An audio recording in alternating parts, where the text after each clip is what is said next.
শ্রদ্ধাত্রয় বিভাগ যোগ। আমরা দৈবাসুর সম্পদ বিভাগ যোগ নামক ষোড়শ অধ্যায় মোটামুটি আলোচনান্তে শেষ করে এসেছি। আলোচনা আমাদের মোটামুটি শেষ হয়েছেন। আলোচনা করলে তো বহু আলোচনা করা যায়, বহু দীর্ঘ সময় নিয়ে আলোচনা করা যায়, কারণ দৈবী সম্পদ এবং আসুরী সম্পদই তো জগতে চারদিকে ছড়ানো। কাকে দৈবী সম্পদ বলে, কাকে আসুরী সম্পদ বলে, এই নিয়ে আলোচনা করতে উদ্যত হলে দেখবেন আলোচনা আর শেষ হচ্ছে না। কোনটাকে ছেড়ে কোনটাকে বাদ দেবেন, ধরবেন, কোনটাকে বাদ দেবেন, অনেক রকম ব্যাপার এসে যাবে। তবু ভগবান এই অধ্যায়ে মাত্র 24টা শ্লোকের মধ্যে দিয়ে দৈবী সম্পদ এবং আসুরী সম্পদের কথা বলেছেন। মানুষের জীবনে আসুরী সম্পদ থাকতেই পারে, আর দৈবী সম্পদটা অর্জন করাটাই তার জীবনের কাঙ্ক্ষিত, এটাই তার লক্ষ্য হওয়া উচিত। আর এর জন্য শাস্ত্রবিধিটা খুব ভালো করে বুঝতে হয়। কি প্রকারে জীবন পরিচালনা করলে, কি প্রকারে জীবনে কাম, ক্রোধ, লোভ এগুলোকে জয় করে চললে, কিভাবে পারলৌকিক বা আধ্যাত্মিক ভাব নিয়ে চলা যায়, বা পারলৌকিক চিন্তা নিয়ে এবং আধ্যাত্মিক ভাব নিয়ে চলা যায় জীবনে প্রতিটা মুহূর্তে, এগুলো চিন্তা করাটাই হলো মানুষের জীবনে কাঙ্ক্ষিত। কিন্তু আমরা তো পারি না। শাস্ত্র এই জন্যই আমাদের সামনে দাঁড়িয়ে আছেন সর্বদা, যে তুমি যাতে তোমার কাঙ্ক্ষিত লক্ষ্যে পৌঁছতে পারো। সমাজের স্বেচ্ছাচারিতা, উচ্ছৃঙ্খলতা এগুলোকে আটকিয়ে ধর্ম এবং লোকরক্ষার উদ্দেশ্যেই যে শাস্ত্রবিধি, সেটাকে ভালো করে বুঝতে পারা, বোঝানো, সমাজকে বোঝানো, পারিপার্শ্বিক যারা যারা আছে তাদের বোঝানো, এটাই আমাদের কর্তব্য। সুতরাং শাস্ত্রবিহিত কর্ম করা প্রত্যেকেরই উচিত। ধর্ম এবং অধর্ম নির্ণয়ে শাস্ত্রই হলো প্রমাণ। কোনটা ধর্ম, কোনটা অধর্ম, কোনটা উচিত, কোনটা অনুচিত, কোনটা কর্তব্য, কোনটা অকর্তব্য, এখানে শাস্ত্রবিধি হলো আমাদের কাছে সবকিছু। এই জন্য দৈবাসুর সম্পদ বিভাগ যোগে ভগবান দৈবী সম্পদের কথাও যেমন বলেছেন, আসুরী সম্পদের কথা উল্লেখ করেছেন। সাধারণ মানুষ, শিক্ষাহীন, চেতনাহীন মানুষ আসুরী সম্পদের দ্বারা চালিত হয়ে যায়। দৈবী সম্পদ তারা ধরতে পারে না, বুঝতে পারে না, উপলব্ধিও করতে পারে না, যে কারণে তাদের জীবনে দৈবী সম্পদ প্রায় হাতছাড়া হয়ে যায় প্রতি মুহূর্তে। কথাগুলো কিন্তু খুব গুরুত্বপূর্ণ, এবং শাস্ত্রবিধির যে প্রয়োজনীয়তা আমাদের জীবনে প্রত্যেকের আছে, এটা আমাদের প্রত্যেকের বোঝা দরকার। কিভাবে জীবন পরিচালনা করলে কাম, ক্রোধ, লোভকে জয় করে নিজের পারলৌকিক আধ্যাত্মিক মঙ্গল সাধন করা যায়, সমাজের কল্যাণ সাধন করা যায়, এখানে শাস্ত্রই হলো আমাদের কাছে নির্ণায়ক। সমাজের স্বেচ্ছাচারিতা, উচ্ছৃঙ্খলতা এগুলোকে আটকিয়ে ধর্মকে এবং লোকরক্ষার উদ্দেশ্যেই ধর্মকে ঠিক ঠিক ব্যবহার করা, শাস্ত্রবিধি এই জন্যই আমাদের প্রত্যেকের জানা দরকার। সুতরাং শাস্ত্রবিহিত কর্ম করা প্রত্যেকের কর্তব্য, আর ধর্মাধর্ম নির্ণয়ে শাস্ত্রই প্রমাণ। এই হলো ভারতবর্ষের শিক্ষা, ভারতবর্ষের উপদেশ। গীতারও উপদেশ তাই, কারণ গীতা তো উপদেশমূলক শাস্ত্র, অসাধারণ শাস্ত্র এবং উপদেশমূলক। মানুষের জীবনের বিভিন্ন মুহূর্তগুলো আসে, যে মুহূর্তগুলো তার কাছে খুব খুব খুব জটিল। অর্জুনের যেমন এসেছিল, সেই জটিল মুহূর্তে ভগবান দাঁড়িয়েছিলেন তার সামনে অভয় হস্ত নিয়ে, এবং তাকে উপদেশ দিয়ে তার কর্তব্যকে নির্ণয় করে দিয়েছিলেন। তেমনি আমাদের জীবনেও কর্তব্য নির্ণয় করতে গেলে তার উপদেশ, তার মান্যতা দেওয়া দরকার। তাকে বুঝতে হয়, ভাবতে হয়, জানতে হয়। বুঝতে না পারলে এমন কোন ব্যক্তির কাছে যেতে হয় যিনি অন্তত বুঝিয়ে দিতে পারবেন যে বিষয়টা এখানে কি বলতে চেয়েছেন ভগবান গীতায়। এইভাবেই মানুষকে অগ্রসর হতে হয় জীবনের পথে, পিচ্ছিল পথে, যে পথে প্রতি মুহূর্তে পিছলে যাওয়ার সম্ভাবনা। এগিয়ে চলা তো দূরের কথা, পিছলে গিয়ে পড়ে হাত পা ভাঙার সম্ভাবনা। সেই জন্যই প্রত্যেক মানুষকে খুব সাবধানতার সঙ্গে জীবনে চলার পথ ধরে ধরে গুরু কৃপাকে স্মরণ করে, গীতার বাণীকে স্মরণ করে, গীতার যিনি বক্তা সেই বক্তাকে স্মরণ করে এগুতে হয়। এটাই আমাদের জীবনে কর্তব্য। এর পরের অধ্যায় হলো সপ্তদশ অধ্যায়, শ্রদ্ধাত্রয় বিভাগ যোগ। দৈবাসুর সম্পদ যোগ পার হয়েছি। আমি শ্রদ্ধাত্রয় বিভাগ যোগে ঢুকেছিলাম, তবু আর একটু পেছিয়ে যাচ্ছি। কারণ যারা শুনছেন, যারা হঠাৎ গীতার এই প্রসঙ্গে ঢুকেছেন, তাদের কাছে বিষয়গুলো দরকার আছে খুব ভালো করে জানার। দৈবী সম্পদ এবং আসুরি সম্পদ বোঝা গেল, যে কাকে দৈবী সম্পদ বলে, কাকে আসুরি সম্পদ বলে। আমাদেরই চারপাশে বহু দৈবী সম্পদ ছড়ানো আছে, তাকে বুঝতে হয়, ধরতে হয়, নিতে হয়, জানতে হয়। আবার আসুরি সম্পদও আছে, তাকে ছাড়তে হয়, তাকে ত্যাগ করতে হয়, তাকে উপেক্ষা করতে হয়। এইভাবেই আমাদের এগিয়ে যেতে হয় চলার পথে। সেই পথেই পড়ে শ্রদ্ধাত্রয়। ত্রিবিধা শ্রদ্ধা। শ্রদ্ধা, আমাদের উপনিষদও শ্রদ্ধার কথা বারবার বলেছেন। শ্রদ্ধয়া দেয়ম, অশ্রদ্ধয়া অদেয়ম। কাউকে যদি কিছু দাও শ্রদ্ধাপূর্বক দেবে, সাবধান। অশ্রদ্ধা করে ভিখারি এলো, একটা পয়সা ছুড়ে দিলাম, কখনো করবে না। সর্বোচ্চ শ্রদ্ধা দরকার। দেবতার দরজায় যদি কিছু দেবে, সেখানেও শ্রদ্ধা নিয়ে দেবে। তোমার অনেক আছে বলে তুমি দিয়ে এলে, দেখালে লোককে যে আমি দিতে পারি, খবরদার নয়, কখনো নয়, কখনো নয়, কখনো নয়। শ্রদ্ধা, শ্রদ্ধা জিনিসটা বড় সাংঘাতিক জিনিস, বড় সাংঘাতিক জিনিস। এই শব্দটার গুরুত্ব যে কি সাংঘাতিক, একটু যারা শাস্ত্রের ভেতরে ঢুকবেন তারাই বুঝতে পারবেন যে শ্রদ্ধা বলতে কত দূর আমরা যেতে পারি, কত দূর যেতে পারি। আমাদের জীবনের প্রতিটা পদক্ষেপে শ্রদ্ধার দরকার। যে কোনো ক্ষেত্রে, ঘরে শ্রদ্ধার দরকার, বাইরে শ্রদ্ধার দরকার। পিতামাতা প্রথম গুরু, সেখানে শ্রদ্ধার দরকার। দীক্ষা স্থান, যে গুরু, গুরুর কাছে সেই গুরু, সেখানে শ্রদ্ধার দরকার। গুরুজন বলতে তারা যা বুঝি সংসারে, তাদের কাছে শ্রদ্ধার দরকার। শ্রদ্ধা না হলে আশীর্বাদ মেলে না। শ্রদ্ধা না হলে, যাকে আমি শ্রদ্ধা করতে চাই বা করছি, তার হৃদয়টা অনুকম্পিত হয় না, তার হৃদয়টা আমার জন্য কাঁদে না। অতএব তার হৃদয়টা যাতে কাঁদে আমার জন্য, আহা বেচারা, এই জন্য শ্রদ্ধার দরকার, ভীষণ দরকার, ভীষণ দরকার, মানে দারুণ দরকার।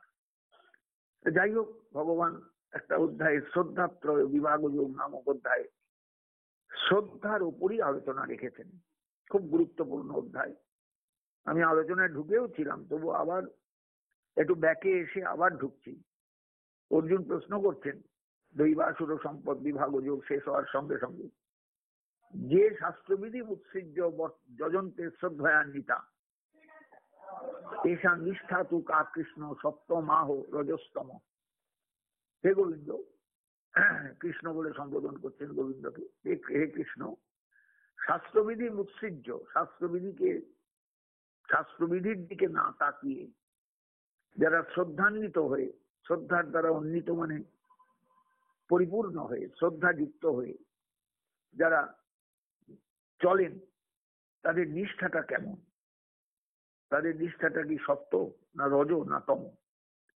কারণ ভগবান এর আগে সত্য রজ তম গুণের কথা বলে এসেছেন, সত্য রজ তম গুণের গুরুত্ব বুঝিয়ে এসেছেন। অতএব অর্জুনের স্বাভাবিক প্রশ্ন যে শাস্ত্রবিধিকে মানে সম্পূর্ণ এড়িয়ে, শাস্ত্রে কি বলেছেন ওটা না জানতে চেয়ে যারা শ্রদ্ধান্বিত হয়ে, শ্রদ্ধাযুক্ত হয়ে যারা চলে, তাদের নিষ্ঠাটা কেমন? সেটা সত্যগুণাত্মক না রজগুণাত্মক না তমগুণাত্মক? গোবিন্দ একদম সোজাসুজি বললেন, অর্জুন, 3 রকম শ্রদ্ধা আছে জগতে। ত্রিবিধা ভবতী শ্রদ্ধা। দেহিনাং সা স্বভাবজা। প্রত্যেক জীবের স্বভাববশত, জীব মানে এখানে মানুষ, ধরুন, অন্য কোনো জীবের কথা বলা হচ্ছে না, কারণ গীতার উপদেশটা মানুষকেই দিচ্ছেন ভগবান, অন্য কোনো জীবকে নয়। ত্রিবিধা ভবতী শ্রদ্ধা দেহিনাং সা স্বভাবজা। দেহি স্বাভাবিকভাবে, স্বভাবজ, স্বভাবের দিকে তাকিয়ে, স্বভাব মানে তার প্রকৃতি, যার যেমন প্রকৃতি সেই প্রকৃতি অনুযায়ী 3 রকম শ্রদ্ধা কাজ করে তার জীবনে। সাত্ত্বিকী, রাজসী, তৈব, তামসী চেতি তাং শ্রীণ। সাত্ত্বিকী শ্রদ্ধা প্রথম, রাজসী শ্রদ্ধা দ্বিতীয়, তামসী শ্রদ্ধা তৃতীয়। আমি সেই শ্রদ্ধার কথা একটু তোমার কাছে বলবো, তুমি একটু ভালো করে শোনো। সত্তানুরূপা সর্বস্ব শ্রদ্ধা ভবতি ভারত। অর্জুন খুব ভালো করে জেনে রেখে দিয়ে, ভারত মানে এখানে অর্জুনকে সম্বোধন করতেন, ভরত বংশীয় সন্তান, এই জন্য ভারত মানে অর্জুন। হে ভারত, হে অর্জুন, সর্বস্ব শ্রদ্ধা সত্তানুরূপা ভবতি। প্রত্যেক জীবের শ্রদ্ধাটা অর্থাৎ ভক্তি, শ্রদ্ধা মানে এখানে সাধারণত হচ্ছে ভক্তি, এটা সত্তানুরূপা ভবতি। সত্তানুরূপা ভবতি মানে নিজের অন্তঃকরণের বৃত্তির অনুরূপ হয়। তার যেমন সত্য, দেখবেন বানানটা দেখবেন, দন্তের স তয় তয় বফরা, সত্য মানে তার যে প্রকৃতি, তার যে অন্তঃকরণের বৃত্তি, সেই বৃত্তি অনুরূপই শ্রদ্ধা হয়ে থাকে।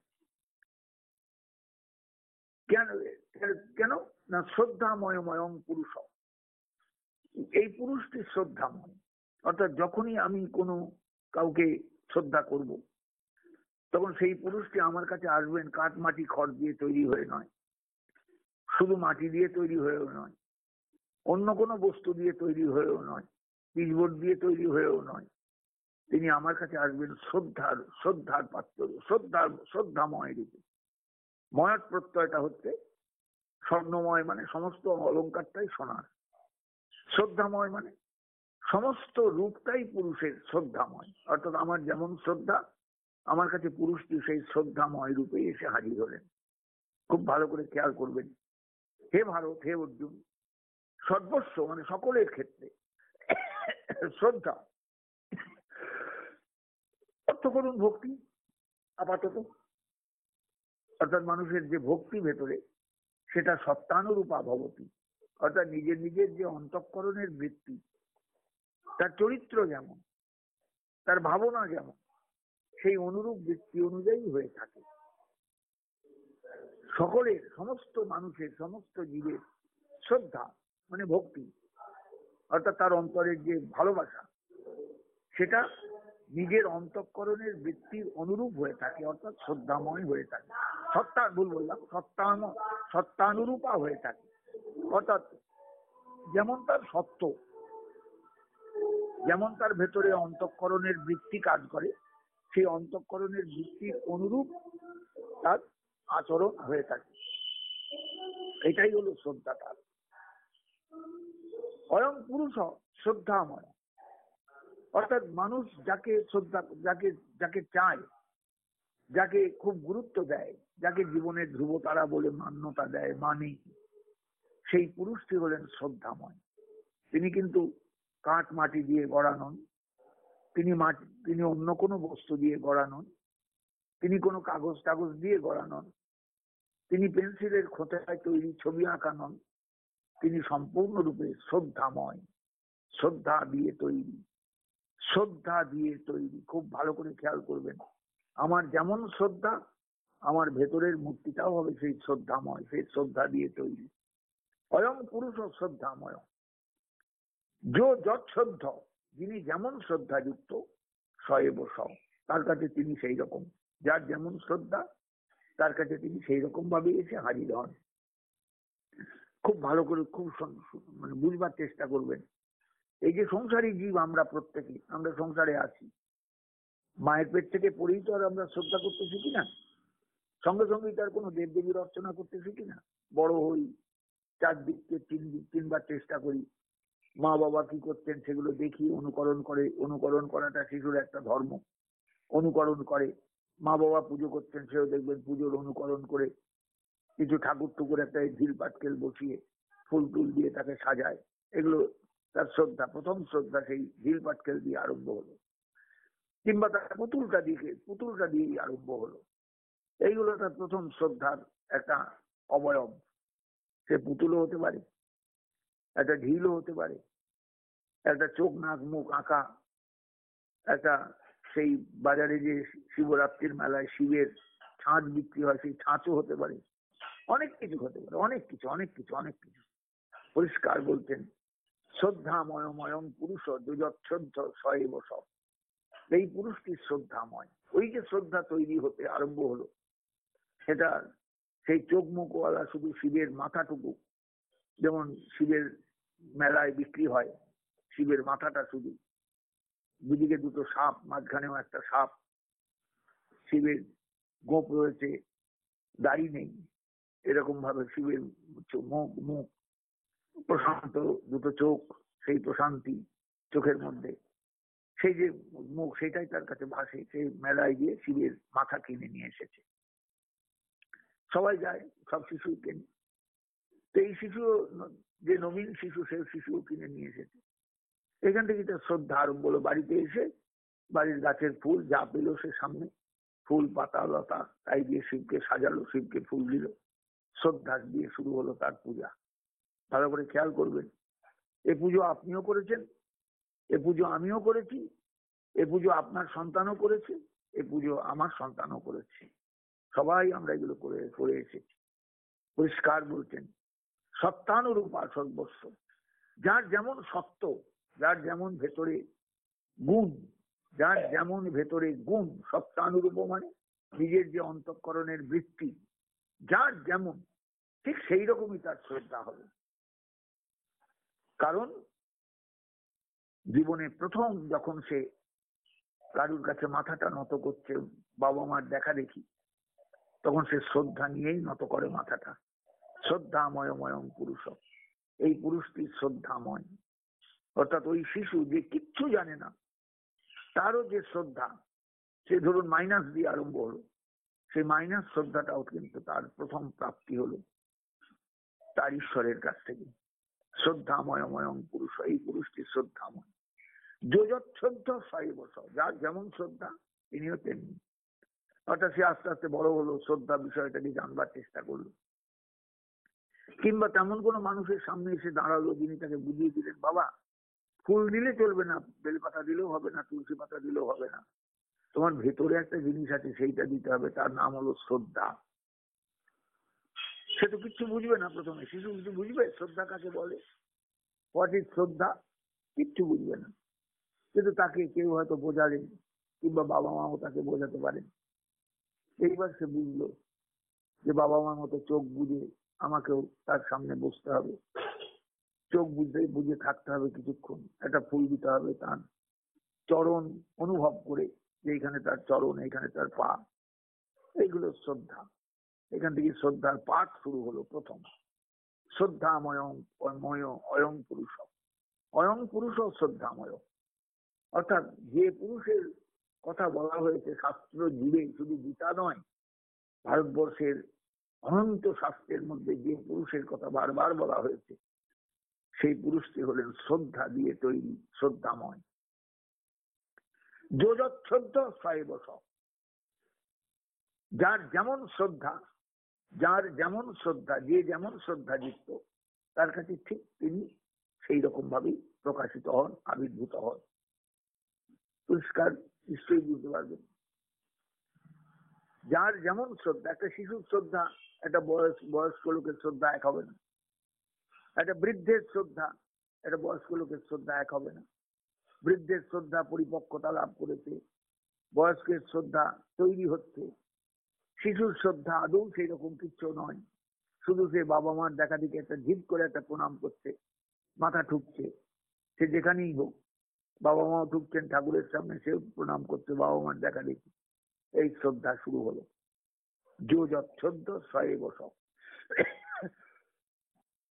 তাহলে দেবতার উপস্থিতি কার কাছে কেমন না, যার যেমন শ্রদ্ধা তার কাছে তেমন।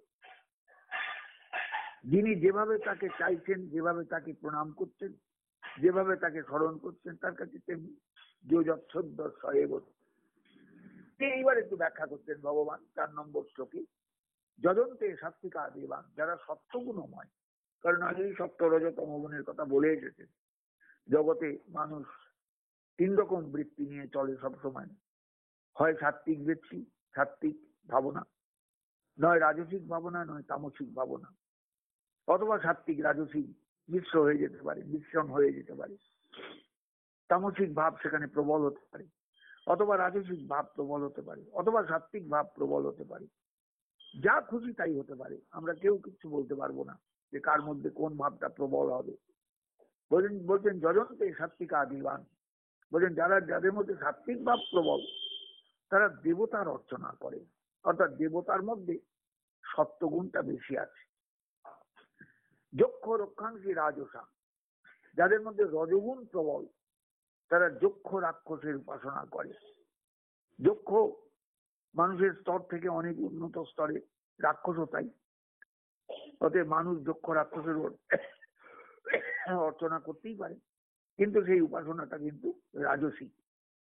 আর প্রেতান ভূতগণান স্থানে, প্রেত ভূত প্রেত এদের উপাসনা করে কারা না, যারা তামসিক গুণসম্পন্ন, তমভাব বেশি যাদের মধ্যে।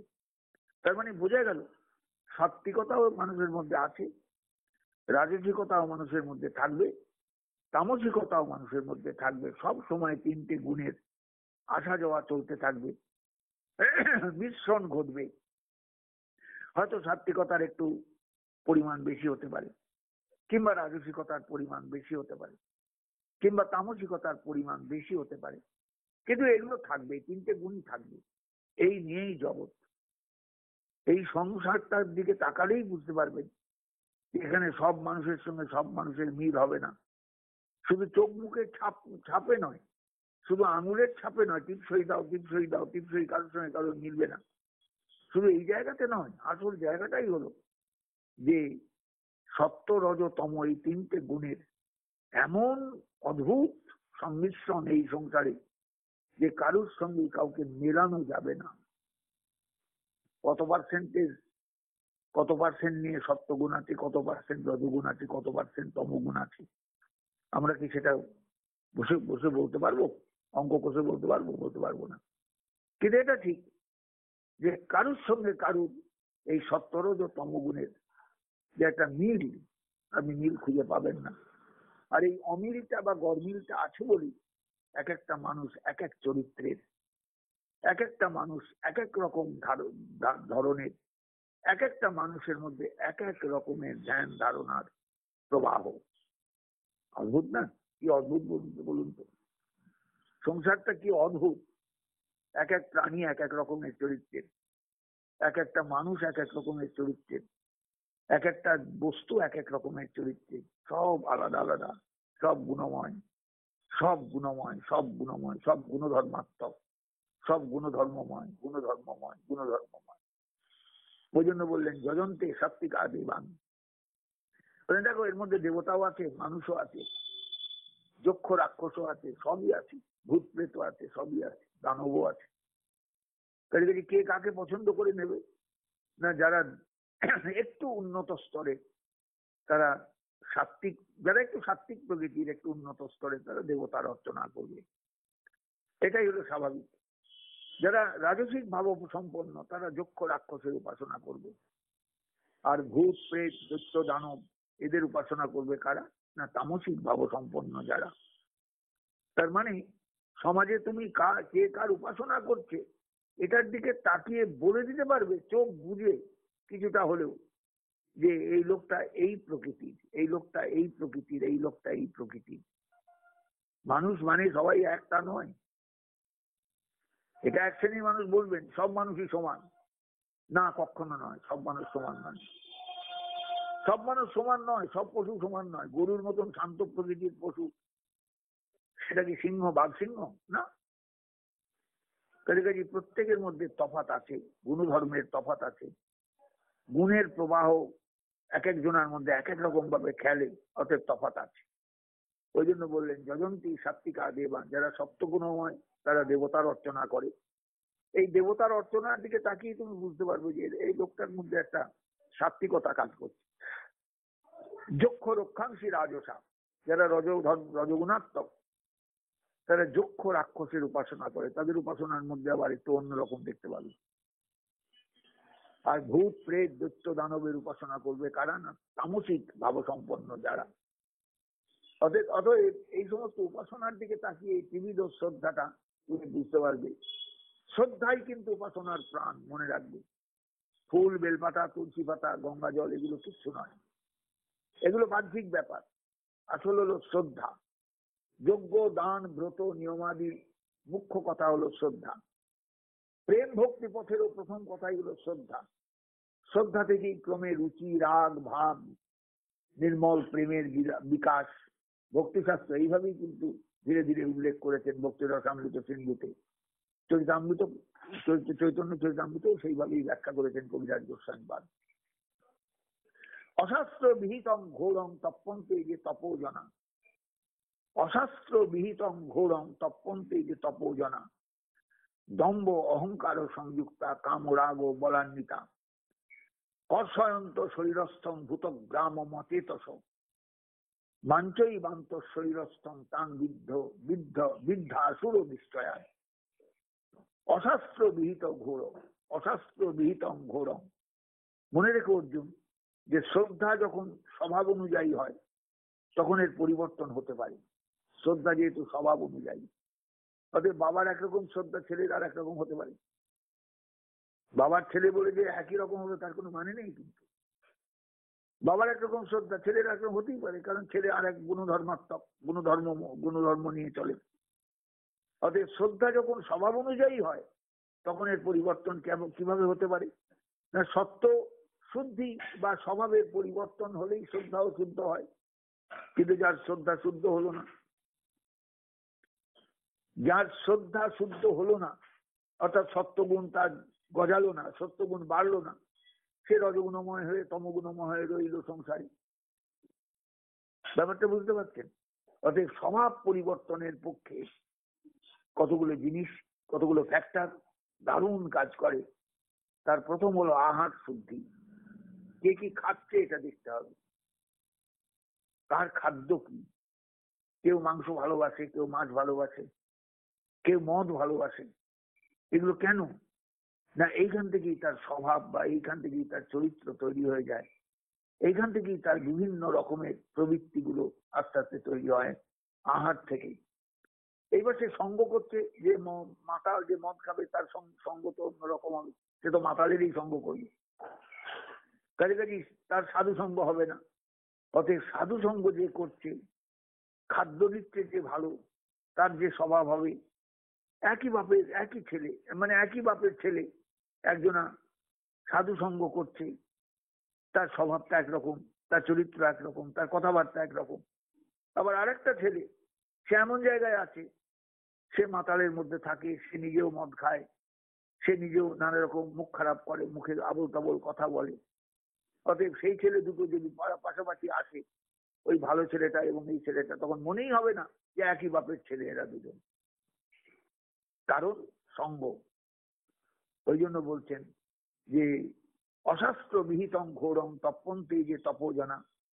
দম্ভ অহংকার সংযুক্তা কামরাগ বলান্বিতা।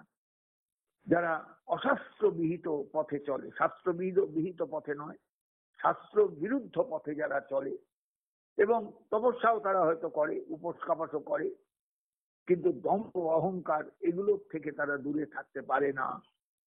কাম, রাগ, কামনা, বিভিন্ন রকম বিষয়ে আসক্তি, এগুলোও ছাড়তে পারে না। শরীরকে কষ্ট দেয়, মানুষকে, প্রাণীকেও কষ্ট দেয়। একটা পুজো করতে গিয়ে যেখানে 10টা বলি দিয়ে বসলো, না বলি যত দেবো মা তত সন্তুষ্ট হবে। তার ধারণা মাথায় ঢুকিয়ে দিয়েছে কেউ যে বলি পেলে মা সন্তুষ্ট হন, অত তুমি বলি দিয়ে পুজো করো, খবরদার বলি ছাড়া পুজো করো না। সে হয়তো দেখা গেল পুজো করবার আগেই 10টা পাঁঠা কিনে বসলো, যে না পাঁঠাগুলো বাড়িতে থাক, পাতা খেয়ে খেয়ে বড় হোক, আমি এদের মায়ের পুজোর বলি দেবো। ব্যাপারটা বুঝতে পারছেন কেন হয় এগুলো? এরা এইভাবেই জীবকেও কষ্ট দেয়, নিজেকেও কষ্ট দেয়, এরা আমাকেও কষ্ট দেয়। মাঞ্চই বান্ত শরীরস্থ, আমি যে শরীরের মধ্যে আছি আমাকেও কষ্ট দেয়। অর্থাৎ সে উপোস করে রইল, যতক্ষণ না বলি হবে ততক্ষণ সে কিচ্ছু খাবে না, জল পর্যন্ত গ্রহণ করবে না। আমি যে কষ্ট পেলাম ভেতরে থেকে, এটা সে বুঝলো না। ব্যাপারটা বুঝতে পারছে? মাঞ্চই বান্ত শরীরস্থম তান বৃদ্ধি বৃদ্ধি অসুর নিশ্চয়ান। এটাও কিন্তু একটা আসরিক ভাবনা, আসরিক মনোভাব। এটাও কিন্তু দম্ভ অহংকার ও সংযুক্ত হয়ে চলা।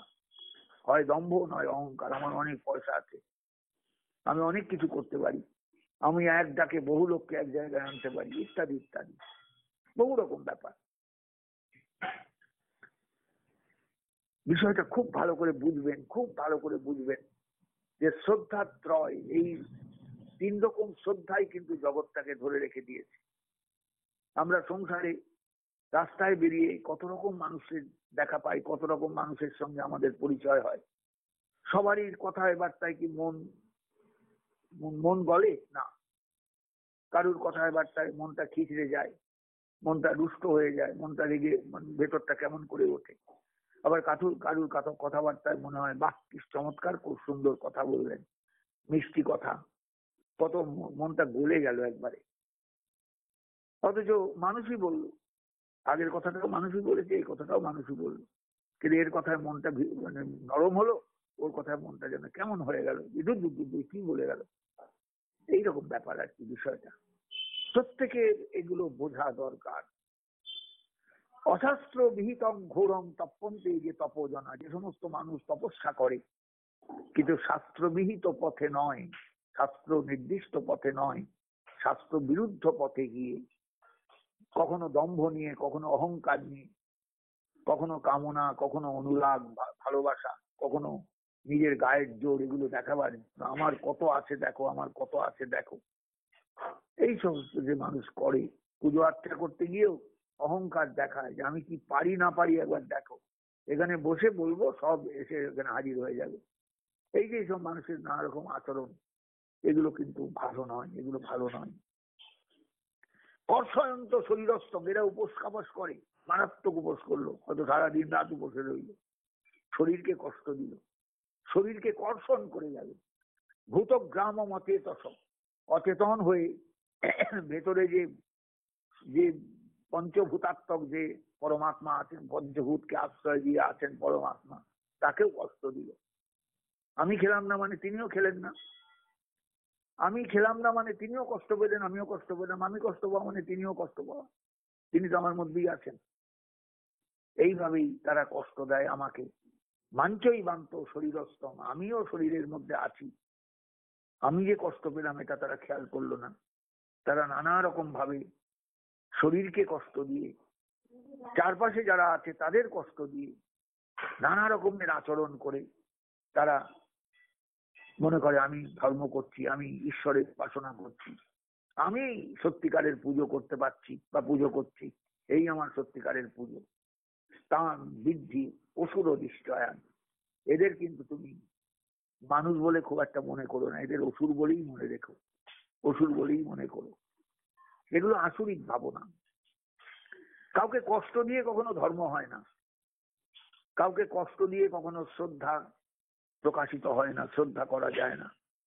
শ্রদ্ধাময় যে পুরুষ, তাকে শ্রদ্ধা করতে গেলে ভেতরটা খুব নরম হওয়া দরকার, খুব নরম তুলতুলে হওয়া দরকার। কঠোরতা দিয়ে কখনো তাকে পাওয়া যায় না। এটাই কি সুন্দর কথা বলে দিলেন দুটো শ্লোকে। অশাস্ত্র বিহিতম ঘোরম তপন্তে, যে তপোজনা, যে সমস্ত মানুষ তপস্যা করে কিন্তু শাস্ত্রবিহিত পথে নয়, অশাস্ত্রবিহিত পথে, অশাস্ত্রীয় পথে যারা চলে, দম্ভ অহংকারে সংযুক্ত হয়ে যারা চলে, কামরাগে বলান্বিত হয়ে যারা চলে, এদের রাস্তাটা রাস্তা নয়। শরীরকে তারা কষ্ট দেয়, প্রাণীগণকে কষ্ট দেয়, এবং চারপাশে যারা আছে সে কষ্ট পায়।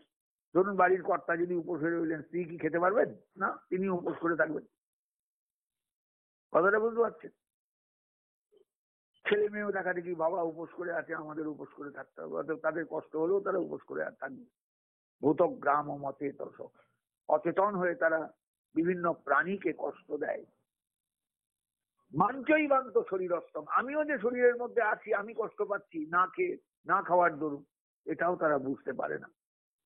তারা কিন্তু আসরিক ভাব সম্পন্ন, এটা জেনে রেখো। অতএব আসরিক ভাব সম্পন্ন হতে গেলে অসুর হতে হবে, ইয়া কাটতে হবে, এই বড় বড় চোখ চাই, এই মাথা চেহারাটা এইরকম চাই, এবারে পালোয়ানের মতন, তা নয়। কিন্তু এগুলো সব হলো একটা মানসিকতা। এই মানসিকতা ব্যাপারটা কিন্তু আমাদের প্রত্যেকের বোঝা দরকার। যখন আমরা শ্রদ্ধাত্রয় বিভাগ যোগে ঢুকবো। আহারস্তমি সর্বস্ব ত্রিবিধ ভবতি প্রিয়। আহারও কিন্তু তিনজনার তিন রকম। সত্যগুণের আহার একরকম, রজগুণের আহার একরকম, তমগুণের আহার একরকম। যজ্ঞ স্তপ তথা দানং তেষাং ভেদমিমংসিন। যজ্ঞ আলাদা তিন রকম, সাত্বিক যজ্ঞ, রাজসিক যজ্ঞ, তামসিক যজ্ঞ। তপস্যাও তিন রকম, সাত্বিক তপস্যা, রাজসিক তপস্যা, তামসিক তপস্যা। দানও তিন রকম, সাত্বিক দান, রাজসিক দান, তামসিক দান। আমরা কখন কোন সময় এগুলো বিচার করে চলি বলুন দেখি? কেউ আমরা কি গীতা সত্যিকারের পড়ি? সত্যিকারের পড়লে তো প্রতি পদে পদে আমাদের গন্ডগোল হয়ে যাবে। না, আমি যেটা দিলাম সেটা বোধহয় সাত্বিক দান হলো না, আমার অহংকারটা এখানে প্রকাশ পেয়ে গেল বেশি মাত্রায়, এটা রাজসিক বা তামসিক হয়ে গেল। খেয়াল করবেন খুব ভালো করে, তখনই নিজের ভুলটা ধরতে পারবেন যে আমি বোধহয় ঠিক মতো দান করতে পারলাম না, ঠিক মতো আমি দেবতার অর্চনা করতে পারলাম না, ঠিক মতো আমরা দেবতার অর্চনার জোগাড়টাও করতে পারলাম না। আমার অহংকার প্রকাশ পেয়ে গেল, আমার হঠকারিতা প্রকাশ পেয়ে গেল। এগুলো সত্যিকারের দেবতার অর্চনা নয়। এরকম বহু ক্ষেত্রে দেখবেন আমরা নিজেরাই বেঁচিয়ে যাব, নিজেরাই পা ফেলবো পেছন দিকে যে না, ভুল হয়ে গেছে, ভুল হয়ে গেছে, ভুল হয়ে গেছে। পরিষ্কার বলছেন ভগবান। শুধু তাই নয়, আহারের ক্ষেত্রেও তিনজনার তিন রকম, সাত্বিক আহার, রাজসিক আহার, তামসিক আহার। আহারস্তমি সর্বস্ব ত্রিবিধ ভবতি প্রিয়। যজ্ঞ তপস তথা দানং তেষাং ভেদমিমংসিন। আহারও তিন রকমের, তিনজনার তিন রকমের, সাত্বিক, রাজসিক, তামসিক। আজকাল সেই আলোচনায় যাচ্ছি না, আগামীকাল আমি সেই আলোচনায় যাব। বিষয়টা প্রত্যেকে খুব ভালো করে মনোযোগ সহকারে শুনবার চেষ্টা করবেন, বুঝবার চেষ্টা করবেন, ভাববার চেষ্টা করবেন, জানবার চেষ্টা করবেন, অনুভব করার চেষ্টা করবেন। জয় নিতাই, জয় গৌর হরি, জয় শ্রীমদ্ ভগবদ গীতা।